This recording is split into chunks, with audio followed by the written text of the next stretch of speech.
Hey everybody, this is Neil with Locksmith Plus. Today we're going to be going over the basics of a lock and what the components of a lock are. So you can see here that this is the front of a lock that you've seen before, I'm sure, but this is what it looks like from the side. And these springs and pins here were taken out of it so that I could show you those, and I could show you what the inside looks like as well. You see that? Okay. So most locks use the same principle, which is two sets of pins being pushed down at all times by a set of springs, usually in rows of 5 or maybe 6. Here's another good side view that you can see of this clear lock that is fully intact and functional. When the key is inserted, it pushes the bottom pins into the top pins, into the springs, just pushing all this up to create a shear line where this cylinder core is now able to turn. And you can see the bottom pins have now separated from the top pins. If you take the key out, the top pins push the bottom pins down via the springs. And unless they're all up at the same spot, it's not going to turn. Everything has to be flush, and then it turns. Okay, and it's the same principle for picking a lock, which we will do in other videos regarding how to get the cylinder to turn if you don't have the key. But that's honestly about it. So you have the housing of the lock, the cylinder core, which is the center here. Another one is this one. You can see this is the cylinder core, and it turns like so inside the housing. And here's the top pins. Oops, the top pins.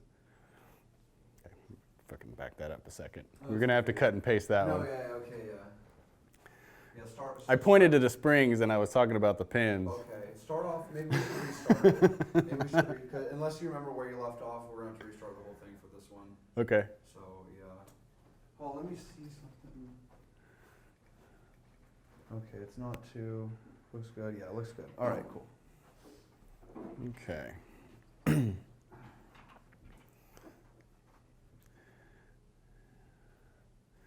Shit, I don't remember where I left off.